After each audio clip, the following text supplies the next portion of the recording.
Hello, my name is John Reynolds. Welcome to Extraordinary Life Stories. On this episode, I'm talking with unicorn builder Steve Hewitt. Steve is the former CEO at Gymshark. What a phenomenal story the Gymshark journey has been. Steve's leadership qualities and strategic vision have been pivotal in Gymshark's evolution over the last 10 years, from a startup to a $1 billion plus company. Steve has made it clear he wants to give back to the community, so I want to know the purpose behind his new venture for now. I know there's going to be so much to learn from this conversation with Steve, so let's get into it. Steve, thank you so much for joining me. Pleasure. I've been really looking forward to this conversation. Me too. Tell me, who is Steve Hewitt? First and foremost, a dad of two wonderful kids. So Maddie, who's 18, and Ollie, who's 16. So first and foremost, that's sort of effectively why I'm built in the way I'm built. So obsessed about my two kids. Husband, very happy husband, been married 20 years to Joe. That's the sort of the personal side. Obviously got a wider family, but immediate family is everything. Got two Labradors as well, who also don't listen to me actually. Professionally, people say, "Oh, you're a unicorn builder." It's definitely not that. That's just a spit out of probably being I'd like to think a decent coach. So a mentor coach, people's person, I would probably say. If somebody said to me, what are one of my sort of headstone, it would be, somebody who cared about people. That's really humble, considering you are a unicorn builder. And take me back to a young Steve. What were the early influences in your career? Sort of who and what influenced your trajectory? Yeah, so brought up in Newcastle upon Tyne on the outskirts. So, we came from a big Catholic family, sure. Irish Catholic family. So, come from a sort of a big family, sister, two brothers, church every Sunday. I was an altar boy, or tried to be an altar boy, didn't quite work out. But sort of family was everything, and that togetherness was sort of everything to us as a family growing up. Back then, Catholic schools, when you're brought up in that type of education, sport is hugely important in that educational world of Catholic schools. So did pretty well as a young footballer, and then you end up becoming the captain of the school team, and suddenly, even at the age of probably 8, 9 years old, you're sort of feeling this. Actually, I quite like this leadership in helping bring everybody together. If the chips are down, sort of you're the one who's got to lead by example. So I think sport it transcends so much in life, both personal and business. And so you learned that from a young age. You learned that lovely feeling of being part of a team, but also the fact that you could reach out, maybe pull people up when they were down, motivate. And of course, that's a massive part of how you introduced yourself. Yeah, without that, I certainly wouldn't have been lucky enough to go into the business and career pathway I've had without sport for sure. Our parents really looked out for us. My mum or my mam, as we say in the Northeast, is still a absolute born worrier. So I even today I'm here with you. I'll have to text her later to say that I got home safely. And at the age of 50, it's that's a big thing for her. Fair play if you're still doing that though. There's people busy life schedule. You're actually looking out for your mum there as well as she looking out for you. Yeah, and also you've always got that fear factor. I'm not frightened of anything really or anyone apart from my mum. It's like you don't get on the wrong side of your mum, right? So it's a respect thing as well. Yeah. So family, sport, just good friendship circles. Learned very, very early on. I think if you surround yourself with good people and good solid friends who have a good value set, actually that's the sort of the person you become. Because if you knock around with people who are not very nice, you end up becoming not very nice yourself. So I learned very, very early on that actually having a really good, stable friendship group was important. But growing up, absolutely loved school. Most boys growing up school hated school. I thrived in school, loved it. Not academically, wasn't particularly great academically, just always had a good work ethic. If I look at my other siblings, they've also got a great work ethic. My younger brother will tell the rest of us he's smarter than all of us, which is probably right. But all of us have had a good work ethic, and I think that was instilled by our parents. Yeah. So taking that forward, that's amazing, because I can see that sort of family values, the matriarch with your mum and that kind of respect, it resonates off you. Talking before off camera, how important it is to have the team around you and good people. Yep. So choosing the career, you kept sport at the heart of it. I know you went to Reebok and you excelled there, but you also saw the side of the kind of the brutal side, if you like, of corporate world. Yeah. And actually you learned a lot from that you didn't like. And I'm really interested to then get to the point where, of course, at that point you are in a position where you're evaluating what to do, and you get a phone call about a couple of lads that are trying to set up a sporting brand called Gymshark. Yeah. And then that really then realigns with all your values. So just tell me that little bit of the story there. Reebok, or the corporate world, in many ways was fantastic. So you learn simple things like how to plan, professionalism. I remember doing my first ever presentation in front of people, was within the Reebok environment, and really struggled at first. But what a brand and the corporate world does for you is they tend to invest in you, so you actually become a much better version of yourself from a professional point of view. And without that, I definitely wouldn't have been able to go on and help Ben and Lewis help build, what became one of the best British brands, certainly in recent times. I'll call it the downside of Reebok is you only got looked after and developed and nurtured if you were in the fast track, the high performer. Yeah. So I was lucky enough to be effectively ring fenced as a high performer. So survival of the fittest, very much that corporate. Absolutely. So, and I'm mega competitive, so I really thrived in that event.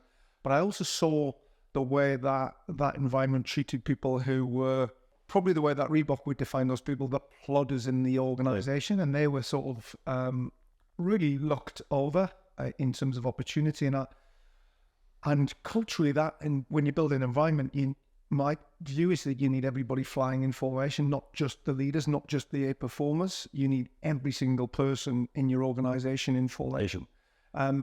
So culturally, what it taught me was you can't leave anybody behind because you're much stronger as a unit than you are as just individuals in a bigger team.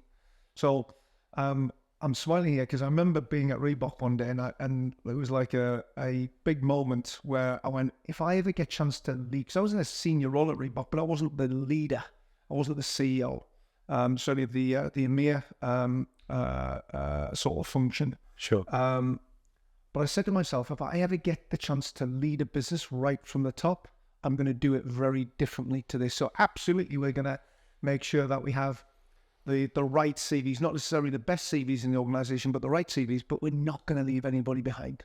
So the people I'm going to spend time with when I lead a business is not just not that senior team, that C-suite. I'm actually going to spend a lot of time with, people who are actually at the start of their career, who actually might need a little bit of confidence building, who can actually become somebody who is, epic over time. So it's brilliant. And what I love about that is that's empathy. That's learning from something that a lot of people are craving success through being successful. But actually, you've got to have, and you were successful at Reebok, but you also experienced and learned a lot from the things you didn't like. Yeah. And kind of ultimately, almost like parenting, the things that perhaps your parents didn't get right. I'm not doing that. They're the good bits. Yeah. And the importance of people and relating that to ultimately what became meeting Ben and Lewis, and actually kind of going into a place where the people become so important. There was the opportunity. So there's the opportunity that is Gymshark at that time. There's also the two lads. What's most important at that point? If the idea is excelling, exciting, but the founders themselves don't actually inspire you of any passion or purpose, for me, I'm just trying to get that message of like, what was it for you that got you involved with Gymshark? Yeah, that's a really good question, because when you look on the face of it, leaving a brand, it's like Reebok, phenomenal brand in its time, to effectively take a chance with it's a startup. Yeah, I mean, it was when I met them, there was 7 people. It was turning over £4 million, and but I think they were onto something. I'll come back to that point in a second. But you're right, it always starts with people, and being candid, the first meeting I had with both Ben and Lewis was at a hotel in a little town called Bromsgrove. And I was introduced to them by a a sort of a mutual friend, a guy called Paul Richardson, and he said, listen, Steve, I think these guys are onto something, but they don't know what they don't know. And I think they may need your help based on your Reebok career and network. But back to value set, for me to be able to work alongside someone or people, they don't necessarily have the same outlook in terms of the way you build a business, but they definitely have a similar value set. And when I first met Ben and Lewis, I remember them rocking into the car park in gold-plated Audi R8s. Now, I'm not saying, by the way, the car that you drive defines you, but I think the way you drive the car defines you. And being honest, after that first meeting, I went back to Paul and I said, you know what, they're onto something, but there's too much arrogance in their ego. Yeah, just a bit too much of a swagger. If Ben was sat here, he would absolutely agree. You know, the humility they didn't quite have. It was, you know, we don't really need the corporate planning. We don't really need the advice. All we actually need is just, you know, to tap into a network and we can do it ourselves. So it was really interesting at first because I was like, I don't want to waste my time or waste their time convincing them on how to build a business. And I don't mean in terms of the way that they were connected to the community. And I say community, Gymshark, I think, were one of the first brands that actually were built in that new era of brands where you could go direct to consumer and you could legitimately build a community. No brands had really done that before, not in the fitness world. So I wasn't going to teach them anything regarding that because they were the consumer. I definitely wasn't. I was obviously slightly older than those guys. What Ben and Lewis didn't know was actually how to build an environment. Yeah. And I'll stand by this statement. In fact, I was with an organization yesterday, and I reiterate this statement all the time. It's people who build businesses, and it's people who build environments. And without the people, you can have the best model in the world, but the model is not going to. It might work, but it's not going to maximize its opportunity. So, for me, it was a case of, would these guys and the rest of their smaller team be willing to listen to a older, we'll call it corporate work dad in Steve? I'd call it mentor.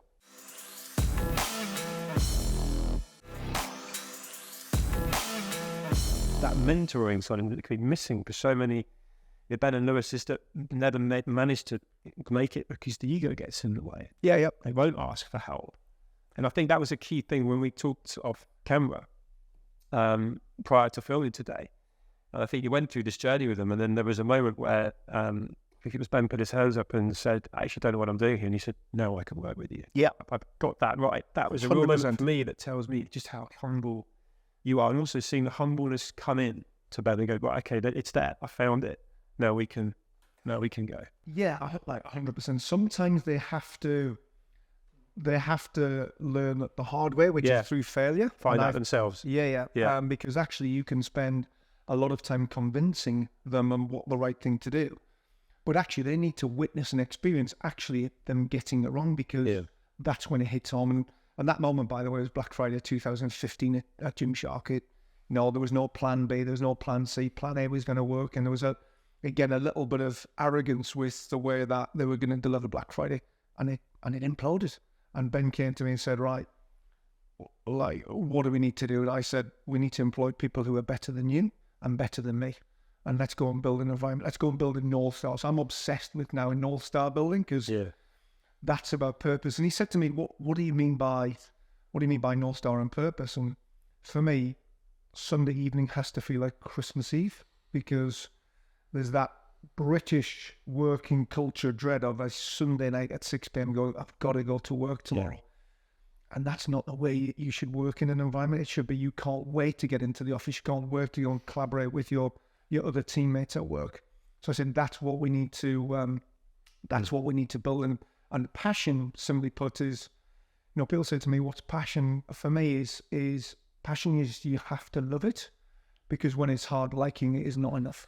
And fast-growing businesses are easy watching from the outside and fun, but from the inside, they're hard work. Yeah, absolutely. And underlying with passion is often purpose. Yeah. And I think one of the things that I'm interested in was this North Star, this importance of scale.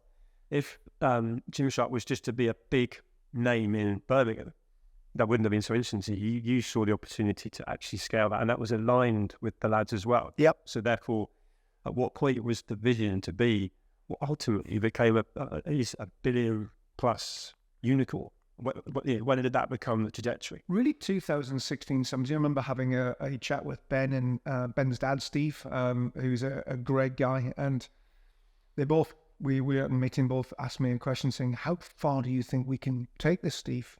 Based on my Reebok experience. And I'm being candid back then, this is sort of 2016, 17. I said, I think we can get it to £100 million net turnover. And they were like, really? Like, as in, that was a positive, really. And I was like, yeah, I think we can get it to 100 million. Now, in my head, I thought we could get it to a lot bigger, but I wanted to manage their expectations on what was possible, what was doable, because with young people, especially Ben, and he's still like this today, they're super impatient. Sure. So, if you tell them we think we can get unicorn status, then they want unicorn status tomorrow.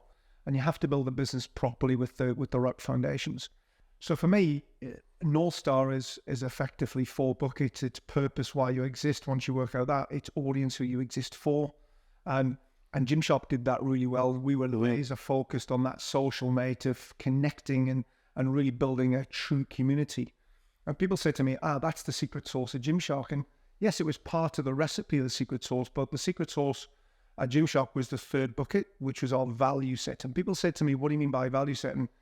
And simply put, it's how are we going to behave as an organization? So if Ben, you want to go and park, or Steve, as CEO, you want to go and park in the disabled spot in front of the office because you can't be bothered to walk more than 50 yards, then you absolutely do that. But guess what the rest of your team will do? They'll mimic that behavior. Yeah. So for us, it was all about, let's live and breathe our values, both externally with our community, but also internally with our employee set. And suddenly you had this environment where we used to have people coming in on their days off for lunch at Gymshark in our little restaurant that we had because they felt like they were missing out. So madness, right? So you created FOMO, fear of missing out. Because of the environment, and we built the environment because of the value set. Yeah. And did you build that through the whole of the workforce? Because it feels like, talking to you again previously, it wasn't just the kind of directors, it was everyone looked forward to coming in. You built that right the way through, and people that were going to do business with Gymshark.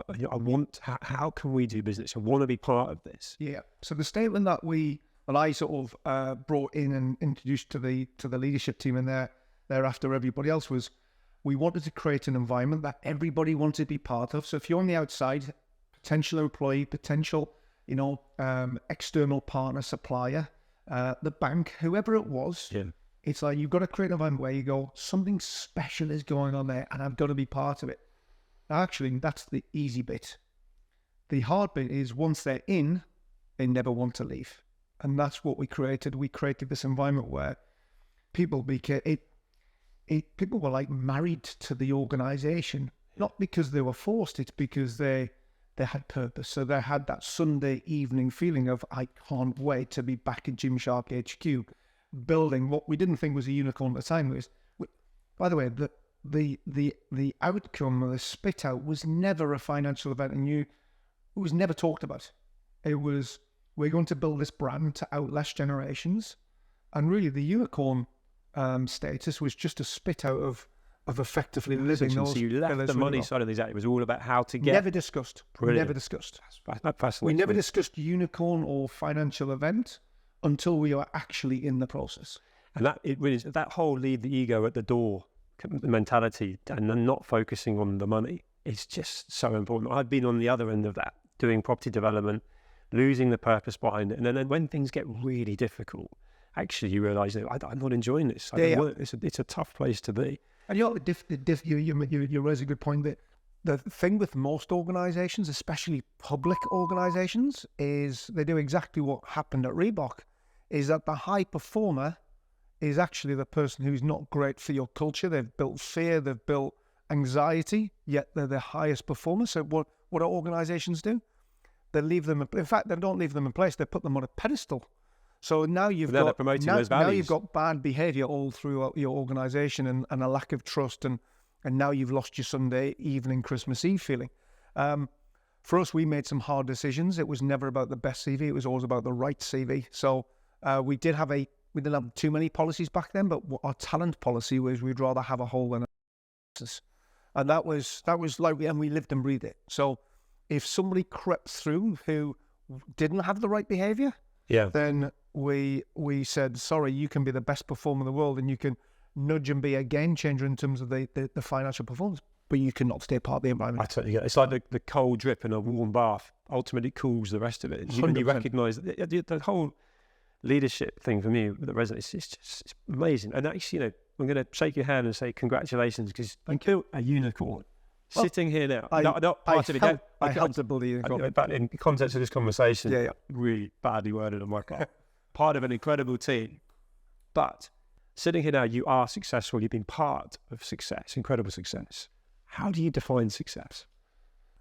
I'm going to smile here because most people, we do a lot of mentoring and coaching and helping, SMEs build and internationalize their business, all that kind of stuff at the moment. This is sort of post Gymshark.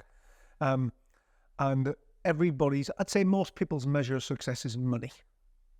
What I've worked out with money is, yes, it gives you financial security, gives you financial freedom, which is really important, but reality is it only gives you choice.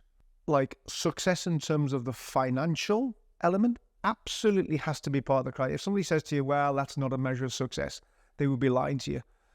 But it's not top of the list. For me, success is when you are content. And the amount of people who I meet in business, much more successful people than me financially, are unbelievably never content. Now, the competitive side of you says that you're never content, and I'm a little bit like that. There's always something more. But I think, just be happy, make sure that you've got phenomenal friends around you, people who are going to actually keep you in check when you start acting maybe in the wrong way. Success for me is making sure that our kids not only have a good value set and work hard and all those things that actually cost no money and actually, more interestingly, no talent. You don't have to have a degree to work hard and have humility. But I think for me, it's the people around me, especially my kids, just treating people really well. And people say to me, what's the best advice you've ever had? And this is where I should pull out names out of, big names out of a hat to say, here's what this person told me. It came from my daughter's primary year 6 school teacher as she was leaving primary school. And I remember being in the assembly, and he said in front of these 10, 11-year-olds, he said, this is where I should tell you to go be successful, go to university, make lots of money, be doctor, whatever that is. And he said, just be nice. Brilliant. So for me, it's about all of those things. And, of course you want to build a legacy. But legacy for me is about leaving the shirt in a better place than the one that you actually started in. I was going to ask you how important legacy. You mentioned the children, and you mentioned the sort of team leadership side of things that you're helping people learn from right now, which is so valuable, so powerful. I've got another question that kind of relates to this as well. There's a lot of talk, a lot of books written about successful CEOs and founders and people in business that are up at 4 a.m. and they're smashing out a workout, running a marathon, reading a book by 8 o'clock and kind of owning the morning, owning the day. Where do you sit with that? Yeah, so I'm definitely not a 4 or 5 o'clocker getter-upperer. That would inspire plenty of people. Yeah. I mean, by the way, I think the right answer, or in my opinion, the right answer is you've got to do what works for you. So, like 4 o'clock, I'm halfway through my second dream, being candid. Yeah, so I'm more probably an owl than a lark. So I generally do probably my better work in an evening actually than I would in the morning. For me, that works. So I'm not saying 4 or 5 o'clock getting up doesn't work. No, it really is what works, because there is this stigma of, to be successful, that it's been drummed into so many podcasts and books. To be successful, you've got to be up. You've got to, and you clearly keep fit. It's very obvious you keep fit. So I'm interested to know what you do to keep it, and when you do it, that kind of routine and what works for you. But it's just refreshing to know that you're not actually complementing that and saying, I am up crazy early and doing all these things. I'm also not a blade, by the way, but I'm not. I don't think you have to. It's whatever works for you. What I will say is, and I think this is probably the spit out of those books, is it's about having discipline and a pattern, which then drive consistency. So the difference between good and great performance is consistency. If you look at Pep Guardiola, in terms of what that team and that environment has achieved, 4 back-to-back Premiership titles. I'm not a City fan, by the way, but you can respect it. Yeah, you can learn from it. And people say to me, if we apply that to business, what's the sort of the crossover? And the word is consistency. Now, you can't be consistent if you're not disciplined. So I get the 4 or 5 o'clock get up, but I think the spit out of that is actually it's all about discipline, which will then drive consistency, and also values, also driving behavior. Combination of all those things.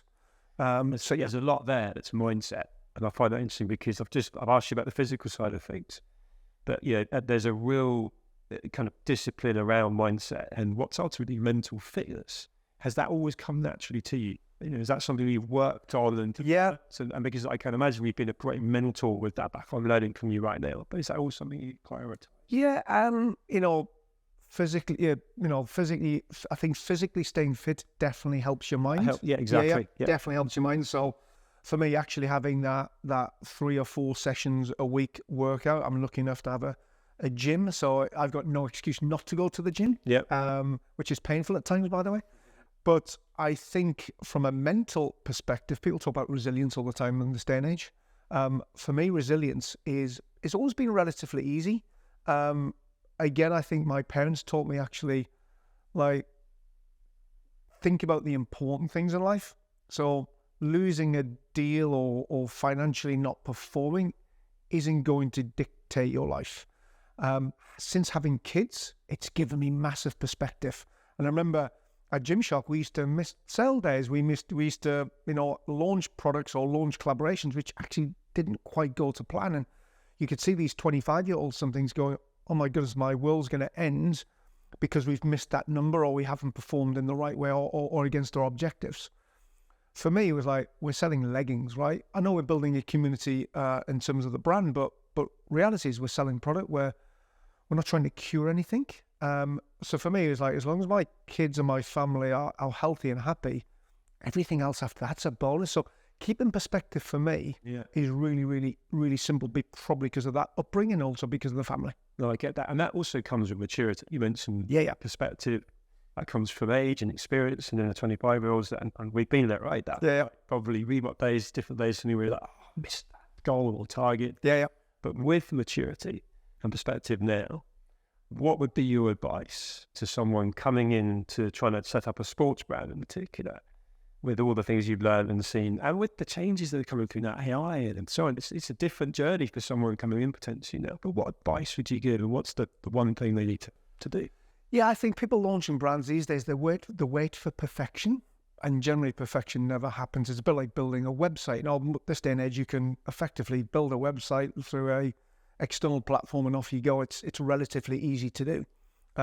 And most people sort of stop themselves because they overthink it, or they slow themselves down because they're waiting for it to be perfect. It's like, sometimes good is good enough.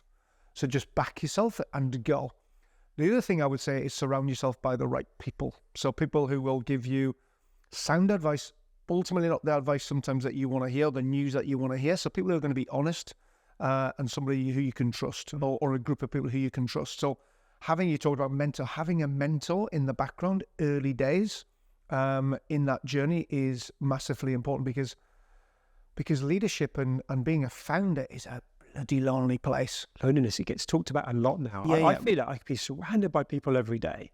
We're talking to different people, doing business with different people, but that loneliness can come from not knowing what the right decision is in the business, or what you've got to do to make something work. And it's not talked about enough, I think. And having mentors, having the right team around you, and being able to be vulnerable, being able to actually ask is probably a key thing. And actually that brings me to, and it's going to be my last question. I could talk to you for so long, but just in context of time, what are you doing now? There must be so many people that know your story, would love to work with you. You're probably very much in demand, but also you've got your own purpose. You've got your own desire to give back.